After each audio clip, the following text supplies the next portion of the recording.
Assalamu alaikum, family. Eid Mubarak. And I hope your Ramadan has been successful. And I would say if it hasn't been perfect, it's okay. Just keep ensuring that it helped you to improve in some way by making the necessary changes during the days following this blessed month. So today we're going to talk a little bit about self-hate. I want you to be a friend and tell a friend. And I'll be right back after a few commercials. But I definitely want us to settle in this morning and let's have a conversation about what is it about ourselves that we hate so much?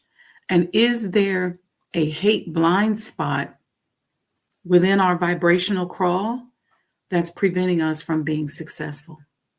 All right. I'll see you in a few. I'll be right back.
O Allah, guide me among those whom Thou hast guided aright, and preserve me among those whom Thou hast preserved, and befriend me among those whom Thou hast befriended. Bless me in whatsoever Thou dost grant me, and deliver me from the evil of what Thou hast judged. Surely Thou judgest, and none can judge against Thee, and he whom Thou befriendest is not disgraced. Blessed art Thou, O Lord, and exalted be Thee above what they set up besides Thee. I bear witness, nothing deserves to be served besides Thee, and I bear witness that Muhammad is Thy servant and apostle. Amen.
The Honorable Elijah Muhammad, who in my judgment is the master historian, taught us that of all our studies, history is the most attractive, and it is best qualified to reward the researcher. History is most attractive. Why should history be most attractive? Because history is the recorded time of the human family in its struggle to overcome obstacles. There is no life that is without struggle. The Holy Quran teaches us that man, meaning man and woman, is made to face difficulties. And after difficulty comes ease. But it is history that guides us through difficulty.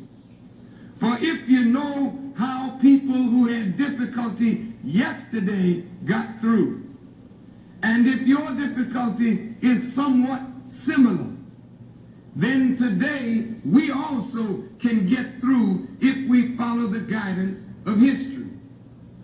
This is why Carter G. Woodson and many of our black giants fought for black people to know our history. Because in not knowing our history, we don't have a guide. And without a guide, we are lost. No wonder the Bible... Such beautiful history. Assalamu alaikum. Eid Mubarak, everyone. I hope everyone is doing well. Welcome to the Sajdah channel.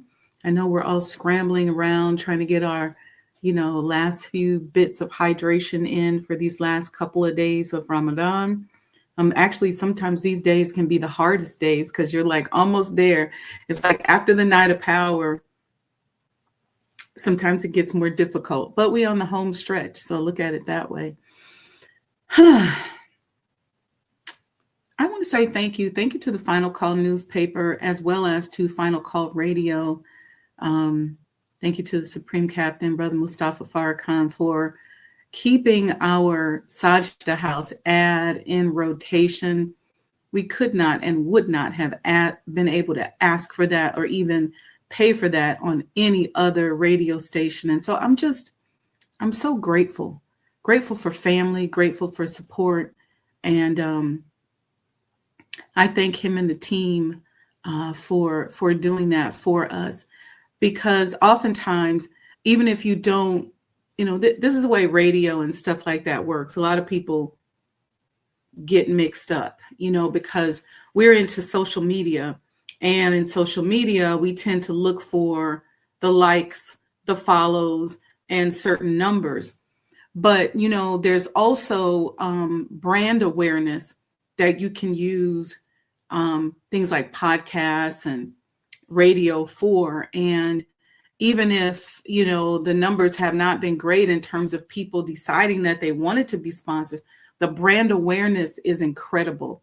And the number of people that come up to me and say, hey, I'm going to work on being a sponsor. I'm coming for you. It's the brand awareness, and it gets the word out there in a way that, sometimes you can't even imagine.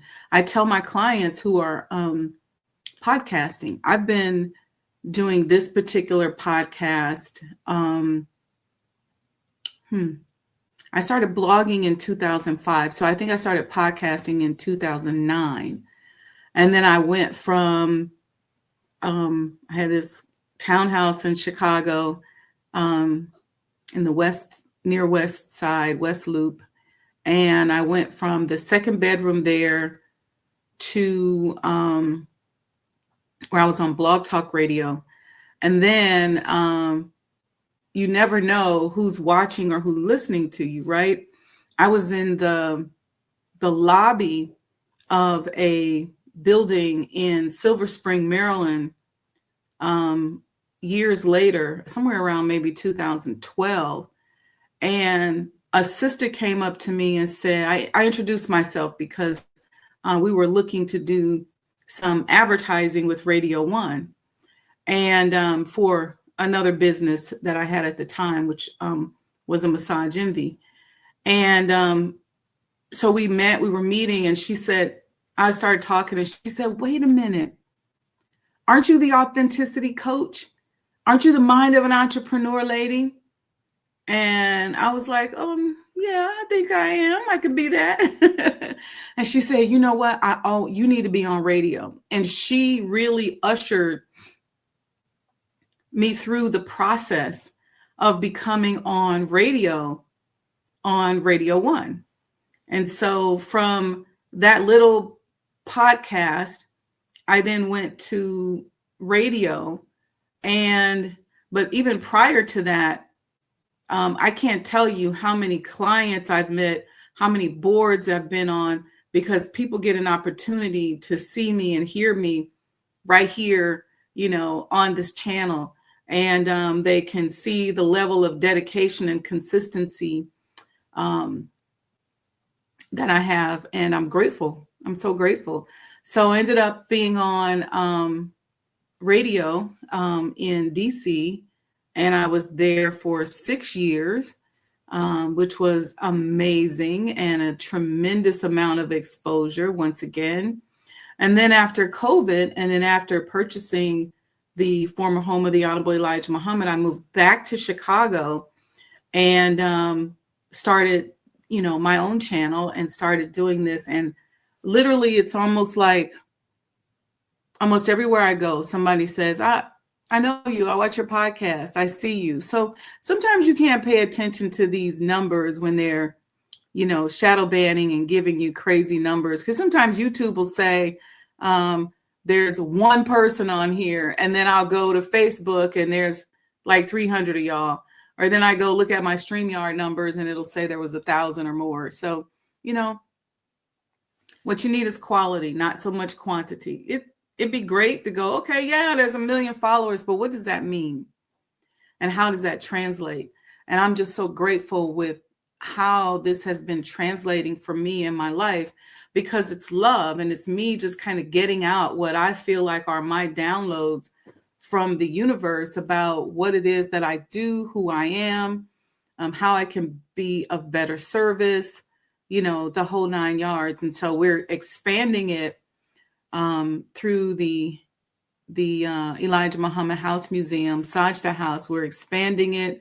We got some great things planned for you, and I can't wait to be able to share them with you. So I just wanted to say that because, first of all, to make sure that I thank Final Call Newspaper and the Final Call Radio. Final Call Newspaper covered the business networking, the Black Muslim business networking event that we hosted during Savior's Day weekend. We have another event coming up very soon, so stay very close, where we're going to be doing some continuing networking. We've been working on some planning. We got a lot of events. The summer is going to be lit, inshallah. And listen, I could say so much, but I'm gonna refrain at this moment.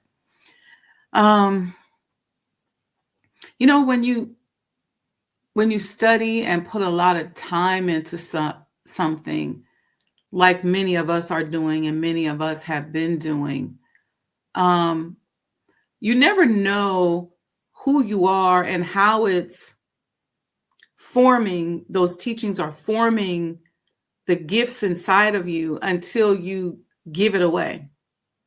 It's like money. Money only has value until you use it.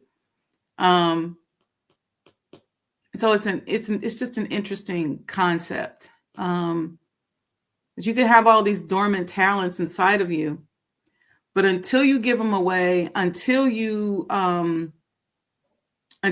teach somebody else, until you show somebody else, until you share, until you get out there and put things to the test, you just don't know. That's why doing for self is such a gifted instruction, right? Not only for the obvious reasons, okay?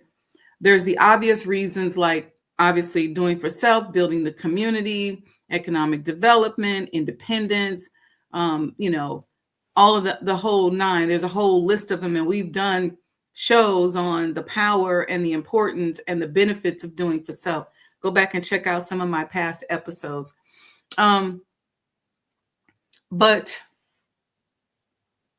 one of the things I think that oftentimes goes unnoticed about doing for self is that you don't really know what's in you until you get out here and work it out, until you get out here in the midst of controversy, until you get out here in the midst of opposition, until you get out here in the midst of peer pressure, until you get out here in the midst of all the other things that are working very hard to influence you and own you and have you. You just don't know what's inside of you. You don't know what's in you until you push yourself. It's very easy for us to sit on the sidelines and go, I just want to be safe. And then we create this deceptive intelligence. You know, I'm a diva, I'm this, I'm that. But that means you don't know what's inside of you. See, because a queen and a god is of service. And so being of service, and when you get out here and get an opportunity to serve, service gives you an excuse to get out into the community, right? And so when you get out here into the community, in the business world, start trying to help somebody, support somebody, you'll find out what you're made of. And you'll also find out what you need to work on. And that's a little bit about what I want to talk about today. I want to talk about self-hate a little bit because it's one of those silent killers. It's something that's in the shadows of our personality, something that is lurking in the darkness, that's blindness, that sometimes goes unaddressed. And I recognize that a lot of us, we all have traumas and things that have happened to us that have perhaps had a negative impact on us that we may need to work on, you know. And just a conversation like this one today is not going to do it. But what I'm hoping to do is to raise our awareness a little bit so that I want you to think of this like a spiritual broom.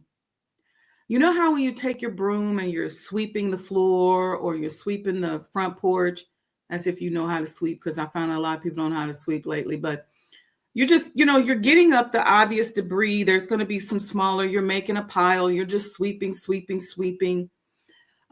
If there's like big pieces of trash, you may not be able to get that with the broom, but you can certainly get the things that are able to be moved by the broom with the broom. So that's what I want to do today. I just want us to sweep a little bit, sweep around our porch, sweep around our front door, sweep around our floor, and clear the way so that we can work on the big traumatic pieces. And the way I think that we can easily do that, sweeping, that spiritual sweeping process, excuse me, is by raising our awareness about things. You know, you'd be surprised at what has imprinted on you that's making you insecure, that's making you competitive, that's making you scared, that makes you just always want to stay on the sidelines, stay somewhere in a corner with a helmet on and a shield around you. What is preventing you from having faith and stepping out there? And let me tell you something. Once you get addicted, it's like jumping out of a plane, right? Once you get addicted to jumping out the plane, that adrenaline cannot be replaced and you will continue to do it all the time. I'm so addicted to stepping out there, to pushing myself, because I can't wait to see how Allah is going to show up and show out. But I know that there's a lot of us that are suffering from some type of trauma. And oftentimes it's stuff that happened when we were little, right? Maybe somebody told us we were ugly. Or maybe we were bombarded with a bunch of images that didn't look like us. So when we got older, we have that ingrained in our brain as to what we think is pretty. But then we don't really see ourselves as pretty. We fix ourselves up because our ego tells us to do that, but we may not be thinking that we're really pretty. And that may be preventing you from stepping out there. You may have failed at something. You may have had something happen to you where you stepped out there and you failed. And so you really honestly don't believe that Allah will do what he says that he is going to do. And you really sometimes don't believe that he can do it because you feel like, well, he let me fail in the past. And so that could be causing some self-hate. Maybe you got something that you're doing in your life. Maybe you're just not honest about something. Maybe there's a lie that you're telling or a lie that you're living that you deep down inside are ashamed of. And so you're hiding. You don't want to get out there because you're afraid to rip the Band-Aid off. There's so many different reasons why we hate ourselves. What is it about yourself? Take that little thing that you just go, I don't like about myself. And if you're real good at deceptive intelligence, you might be saying, I love myself. I don't know what you're talking about. But yet, if somebody tries to get you to push forward on a project, on an idea, on a thought, on taking that new job, on diving into that relationship, or being committed to a particular relationship. See, some people are just non-committal because they're scared. They know they ain't right. And so they go, I'm scared. I know this person is not going to be good enough for me. But I want you to lean into who you are. Lean into what is beautiful about you. Lean into your gifts. Lean into yourself. And lean away from the overemphasis that you have in your personality that forces you to compare. Look. What's for you is for you. And there ain't nothing nobody can do about it. So you may as well lean into it. I know that these are great and dreadful times that we're living in. So many people losing their jobs, depression, oppression, suppression, inflation, prices doubling with things, folks being scared as they look at stuff online. They're worried. All of that.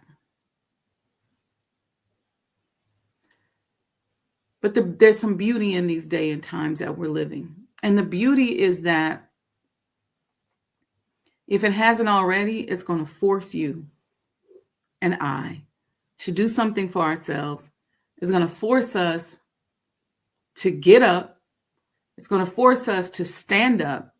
It's going to force us to be creative.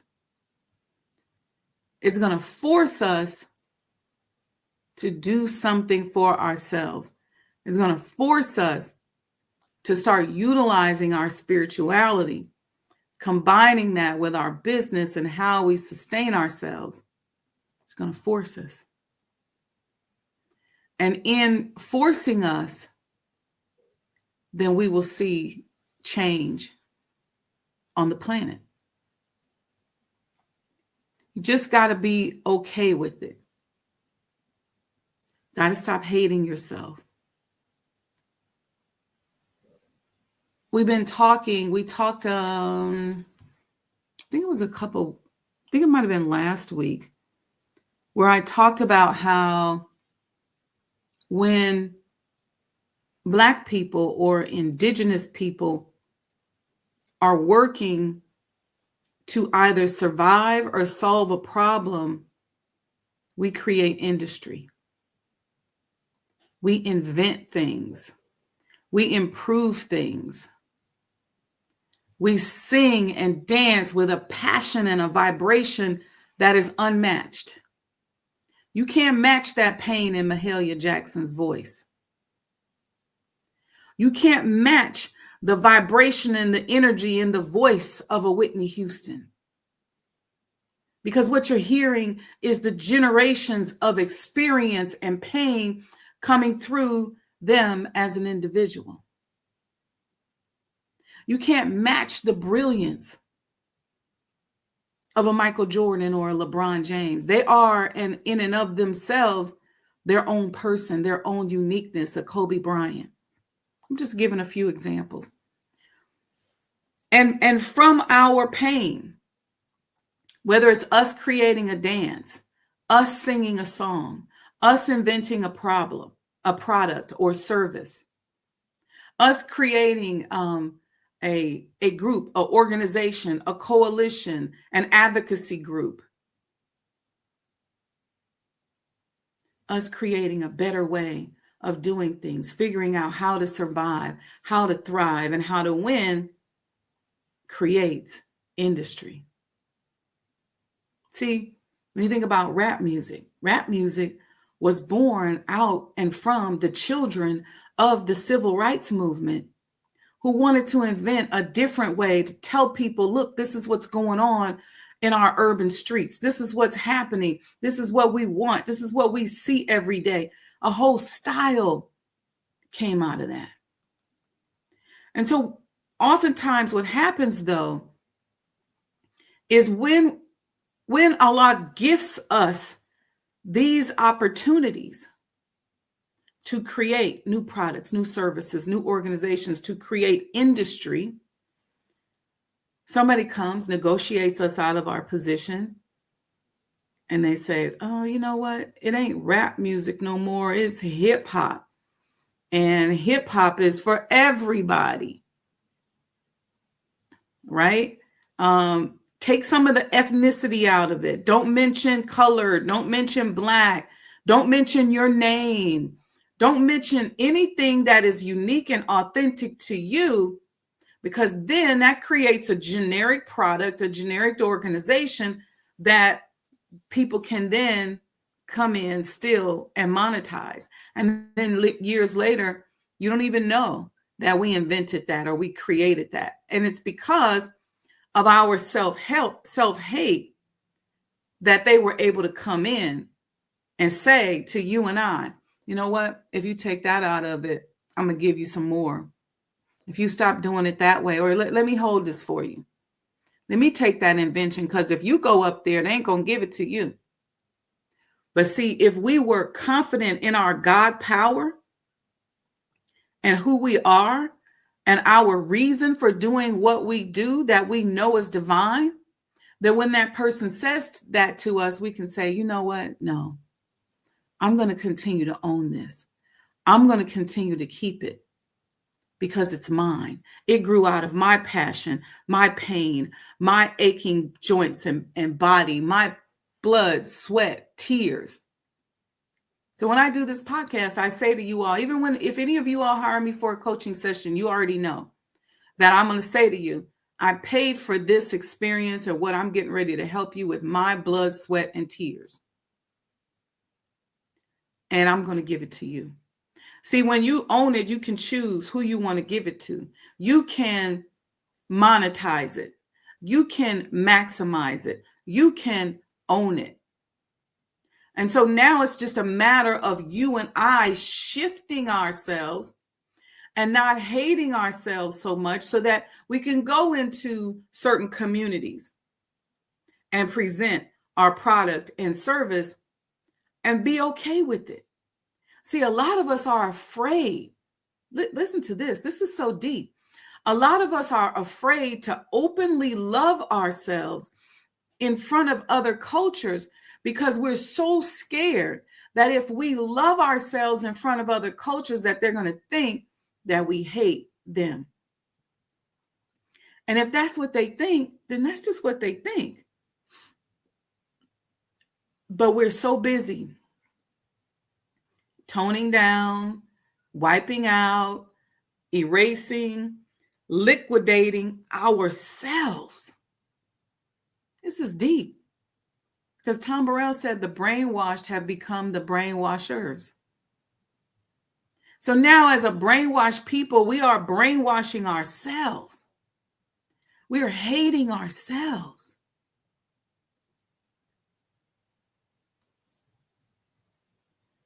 I don't know how many people have noticed this or have had this experience on a project or in a situation that whenever you've stepped up and owned the situation, that truth, the truth in your authenticity is what set you free. See, that self-hate causes us to be imprisoned. It causes us to be worried, afraid, and to create problems that don't even exist, and to make gods out of problems that sometimes we don't even have. So we really start believing in that spook God because we hate ourselves. Some of us have to get a little bit of confront in us. I was raised that you were forced to speak up for yourself. You had to represent yourself in our household. No one's speaking for you. You're going to speak your words. You're going to speak your mind. Even if you're wrong, you just be respectful. Don't be disrespectful. But you got to speak up for yourself. And in speaking up for yourself, we learn to do for self. Very, very important. Very, very important. If you take a look at your business, I'm speaking now to the conscious entrepreneurs out here. If you take a look at your business, and if you take a look at the things that you want to do in your life, what's holding you back? And I guarantee you, if you mind those issues and say, what's holding me back, you're going to find that 9 times out of 10, it's some form of self-hate that exists within inside you. See, a lot of us don't have friends that we can be openly honest with. I'm blessed to have a group of family and friends that I can be straight up with. If I messed up over here, there's one of them people in the group that I can tell, if not all of them, look, I messed up. And they're going to coach me and counsel me and help me to see the beauty in myself and how I can correct my wrong and move forward.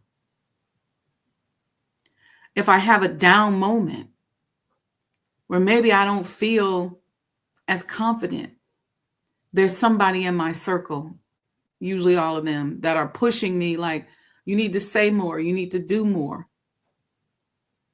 Sometimes our quote unquote fake humility is really deep down inside self-hate. Because it's something you feel bad about, something you're worrying about, something that you're allowing to imprison you. If you don't fix it and if you don't get over it, as we travel through the day and times in which we are now living and the days to come, it's going to hinder you. Because what's going to be needed in the future and what's needed today is your and my authenticity. It's you that's needed. It's very difficult for me to deal with people who are fake and who don't love themselves because I'm thriving off of your authenticity. Even if you're a-hole, I want to see your authenticity. I want to see who you are, because then I can do my job in helping to push you and your authentic self. A lot of people will say things like, well, I don't trust people, or I don't like people, or I don't want to be around, or whatever. People are oftentimes saying that. And a lot of times that too is self-hate. You're using deceptive intelligence to hide your self-hatred. And your self-hatred is rooted in your disdain or shame over something you've done over the past. Maybe you don't think you're good enough. Maybe you don't think you know enough. You gotta reorganize that, and your faith has to lead. Your faith has to be what pushed you out there. I heard Brother Student Minister Jamil say before that his mother said, "You're not that good looking, so you're going to have to spend more time looking good." What does that mean? If you spend more time looking good spiritually, you can lead with that. Even if you're not happy with how you look, even if you do feel like, oh, I'm a little big, or I don't like this, or I don't like my hair, or I don't like my face today, or I don't, whatever it is, lead with your faith. Be of service. And when you're of service, oftentimes you don't really think about the other stuff because you're busy trying to serve someone else. When you are going deep into your authenticity, who are you? And how do you figure out what you showed up on the planet to do? Then that will give you the confidence you need to move forward. Why? Because you're just shifting the focus. You're not so much focused on that thing that you hate. You're more focused on who you're becoming. You see? And when you shift the focus, when you take the focus off of that thing that you hate, it's not as big to you anymore. It's not a God to you anymore. It's not a deity to you anymore. And now the vibration changes. See, what you focus on expands. So if you're focusing on that thing about yourself that you hate, that thing about yourself that you're ashamed of, that thing about yourself that you don't like, you take the focus off of it and just focus on something else. Not just deliberately sitting there like, I don't want to think about it. I don't want to think about it. I don't want to think about it. Not that. But I'm feeding a group of people today. I'm giving in this way. I'm drawing this. I'm singing that. I'm creating this new product or service, this new podcast, this new show. I'm creating, I'm developing. And in that creative process, you're mimicking the creator himself. And when you're mimicking the creator himself, then the benefits of working the way the God works, you end up enjoying it. And so all those other things get smaller. Yeah, you might got to fix some stuff. You might have to work on some stuff. But remember, Allah creates.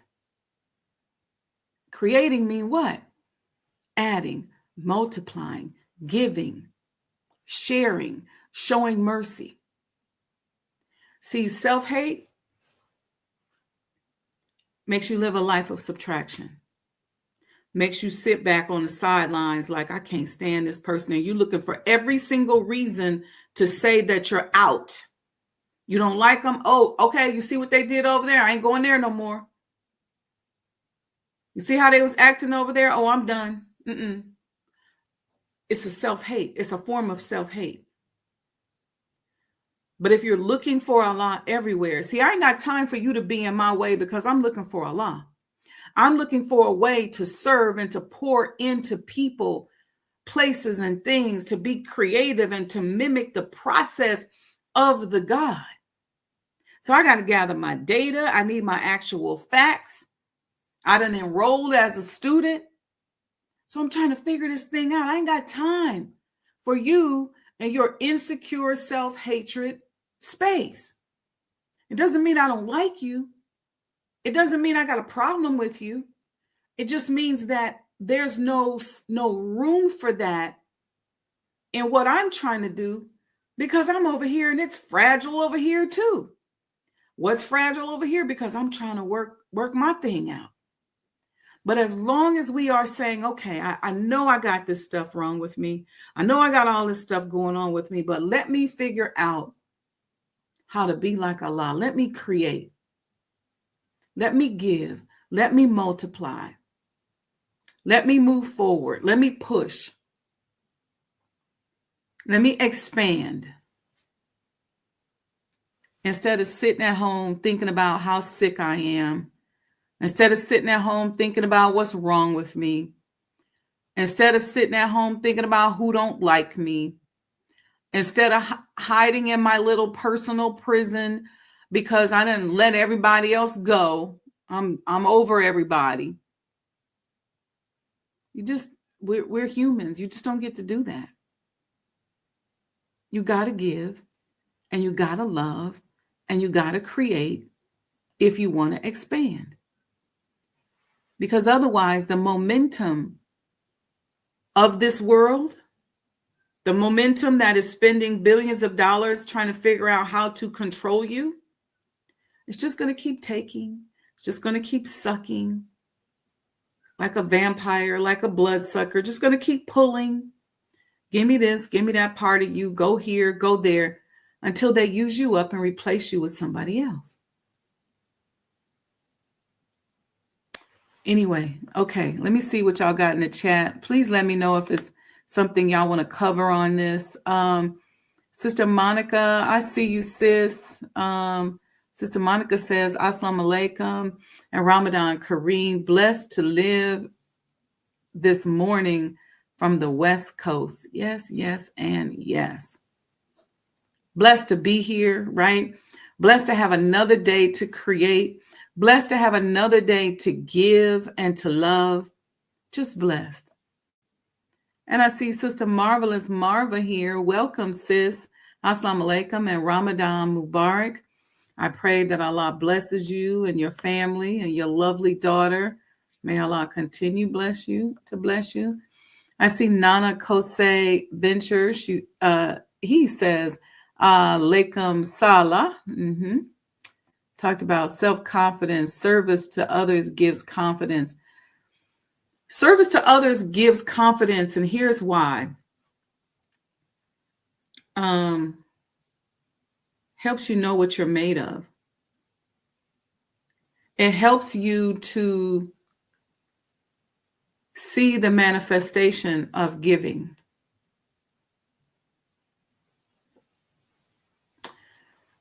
This just came to mind. I'm going to share this. Many years ago, my great friend, Brother Rasul Muhammad, and I, may Allah be pleased with him, we would go out downtown and see, we would have like this contest and see how many people who could get the most people to come out to the mosque or get the most people to, agree. And we just walk up to people. Are you familiar with the life-giving teachings of the Honorable Elijah Muhammad? We would just do that. And then we come back to a space and like, how many did you get? How many did you get? I'm like, oh man. And then we would just go and see how many people we could talk to that were maybe homeless or out in the street. And I remember he said to me one day, he said, what I love about you is that you're not scared. And I said to him, I said, because I'm focusing on the love. Because our people are funny, they're exciting, we laughing and, people cracking up. And we would do this all the time. We might maybe like once a month. And I remember when he had the Ministry of Love tour, I was so excited over that because oftentimes we're so busy and we're working so hard that we forget to love. We forget to love those around us. Sometimes we forget to love our children.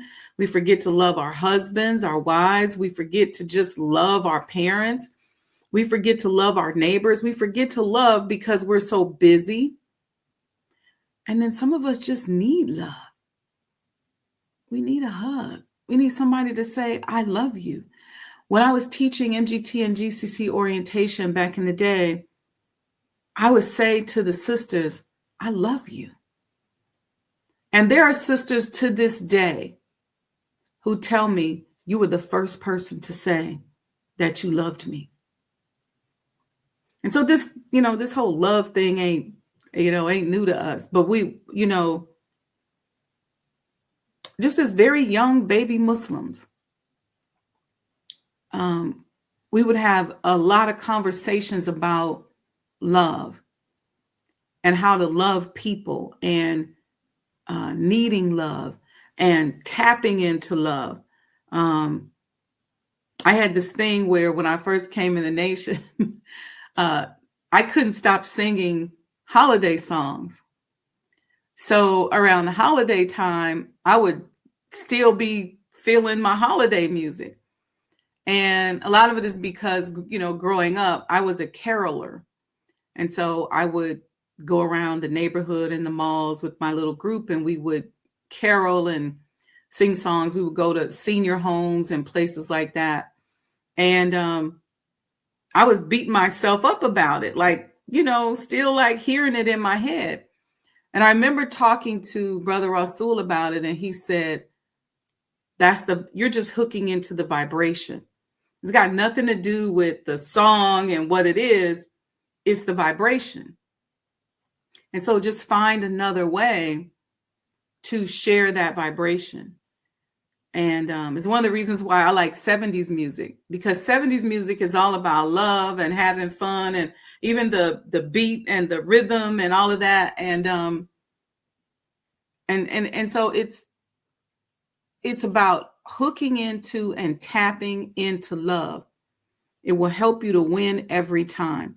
Some people are just flat out mean. And I can look at them, I can hear them, whether it's a preacher, a teacher, a minister, whoever. When I hear the meanness and the attitude and how they're not really good people on the inside, when you learn to vibrate to love, you can see it and you can feel it. But here's the thing. It's not about being the judge or being the hypocrite police. I hate that too. It's about going, how do I shine light on that darkness that's in that person? How do I help that person uplift who they are? How do I be a better example of love? And so that was something that we would do. And our conversations were almost always about love. And we would go out and do these little exercises, give, even to this day, you all, if you know me, I love giving gifts. If you buy something from like the virtual shop on Sajdah House, when you get it, I'm going to stick a little gift in there for you. Because it's all about love. I love loving on people. I love it. Look, you around me, you're going to get spoiled. I'm going to do everything I can. And even if you feel like it ain't enough or that much, it's something that I've been able to give to you. I have on this table here, I have thank you notes. If you volunteer, I'll send you a gift with a little handwritten note. And every business that I've built it around the principle of love. It's just been, it's just part of who I am. I've had to learn over the years. I'm a very dedicated person. I can lock into that love. And it ain't going nowhere. The way I love a lot, I'll lock in. And I've had to learn that you have to know where to direct it and when to dial it back and things like that. You learn that over the years. But love is a very powerful force, and it's a creative force. And I'm not talking about that weak type of love. I'm talking about that love that offers freedom, justice, and equality. And so even when we were building the medical clinics, we spent a lot of time in senior homes, had a whole program around retirement homes and wellness centers where we gave so much love to the seniors in DC and the DMV. We were being blessed, just hand over fist. And I knew instinctively it's because of how we're loving on these seniors. And then they would tell us, I went to church yesterday, baby. I put you on the altar, honey. I was praying for you. It was the quickest way to get some blessings. And to this day, for me, it's all about love. So when you come, many of you know, when you come to the Honorable Elijah Muhammad House, I will have prayed over the house, prayed through the house, because I want the love of the Honorable Elijah Muhammad to just jump out and grab you the minute you come into the door. I want you feeling beautiful and excited. I want you to feel healed. I want you to feel like, I think I can do more. I want to be a part of this. I think I can be more. I can be better if I can just get to the house. And once you experience it, I want it to just rise up and greet you like the Holy Quran. You know how every time you read the Quran, it just rises up to greet you? You could read the same ayat that you read last week, but this week it's going to hit a little bit different. That's how the energy of love is. Okay, so shout out to my great and longtime friend, Brother Rasul Muhammad, and to his beloved wife, Sister Sabrina Muhammad, sending you love and a squeeze, my sis. I'm so grateful for you to walk that journey with my great brother and friend. All right, let's see. Nana, mindset and daily education is important for everyone. Yep, CDM, thank you for your security services, sir. Wa alaikum salam, give, love, grow, create. Yes, I love that, P. That's right. Love is really an act of creation. I'm not talking about just being stupid. I'm talking about love in terms of creativity, in terms of freedom, in terms of justice, in terms of equality. That's where you're mimicking Allah, and you're going to get the quickest and the fastest blessings. When I would walk into those senior homes and I would say, I know that Allah don't want these people to suffer. I know he don't want them to be hurt. We serve a merciful God. And so whatever I can do, whatever I can give, I want to give of myself to do that. Sister Marva said, love is an energy vibration. I need to do caroling. She said she used to do caroling growing up. Yep. Nana says the environment influence one pick what helps themselves is an effort, meaning is not free. I'm sorry, I don't understand that. You want to be a part of the community, except it's cold in Chicago. It's cold in Chicago, but it's beautiful in Chicago. And there are, you can be a part of the virtual community, so you don't always have to come here when it's cold, but come here when it's warm. It's amazing. And now with global warming, it's almost like it's cold everywhere. There was one day, last couple of months, it was colder in Houston, Texas than it was here. Just weird. And then what's going on with the weather now, in some spaces, we had a week where we experienced summer and winter all in 1 week. We went from it being 70 something to 20 something. This is not good. This hot and cold air mixture with all this moisture in the air is not, I don't believe, going to fare well for spring storms. But did I tell y'all that at one point I wanted to be a meteorologist? Yeah. I took all these meteorology classes because I just got in my head that I wanted to be a meteorologist. Look, full story. I tell you this before we go. So growing up, I never paid a lot of attention to my looks because I had very thick glasses. I wore glasses since I was 4, and they didn't have the technology that was out then. So my glasses were thick, with the rings around them. And so I just didn't, I focused on my intellect. Reading was my mojo. I started reading at 4. I taught myself so many things. I just constantly was reading and studying. That's who I was. And so even when it came to my school pictures, my mom would get me together. She'd be like, all right, we finna get you together, because I would be wearing clothes that didn't match and flip-flops with socks. I see pictures of myself. I asked my mother, I said, Mom, why you let me dress like that? And she's like, you trying to be yourself. And then one day I got into this thing where I was wearing these vintage cardigan sweaters, the ones with the little pearl buttons. And I got into this thing where I was wearing those with distressed jeans in college. That was my vibe, my little vibe, right? And I was walking down the hill on campus, and this guy walked past me, and he stopped and he said, "Oh my God, you are gorgeous." And I remember I looked back like, who is he talking to? And he must have read my mind, because he said, "I'm talking to you." He was an African guy.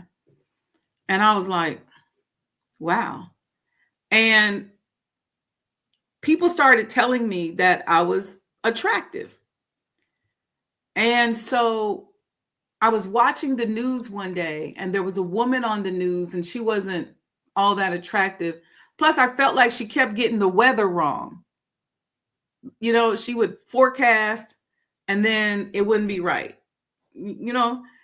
And so I was like, you know what? I'm going to be a meteorologist. That's what I'm going to do. And I said I was going to do it on the side. So I was still taking my other classes. And that summer I took, I think, maybe 2 meteorology classes. So I started learning about weather. I started learning about the hot and cold air mixture and what it'll produce. I started learning about barometric pressure and the energy in the air and all this stuff, right? And then I looked up, you know, back then we didn't have Google. I had to look up. I looked up how much meteorologists made. I said, oh no, I'm about to stay over here in business. That's my meteorology story. Okay, y'all. Thank you so much. Thank you so much. Brother Nana says you have exceptional content. I wish everyone was like me. Okay. You liked Indianapolis. You liked Indianapolis, not too far from Cincinnati. Nope, it's not too far from Cincinnati. You like Indianapolis? Okay. All right, family. I love you all. Listen, sponsorship opportunities are available for a few things. Okay. This is a way for you to get your brand out here. We got sponsorship opportunities available for the Honorable Elijah Muhammad House, for Sajdah House. We got sponsorship opportunities available for some of the events that I'm working on. I have the Arts and Culture and Civilization series at the house that's happening this summer. I got some financial literacy and entrepreneur millionaire mindset workshops and boot camps that are happening this summer. We got Black Chicago Eats and the Taste of Chicago sponsorships that are available. What else we got? We got the Power Networking Conference sponsorships that are available. So it depends on your interests and your level. If you can do all of them, that's cool too. Or you just may say, you know what, this is what I'm feeling right now. But never miss an opportunity to get your name and your brand out there. Figure it out, because trust me, this kind of thing goes a long way. I cannot tell you how many people recognize my name and my brand because of things that I've sponsored, or because of things that I decided to do to help get the word out there for somebody else.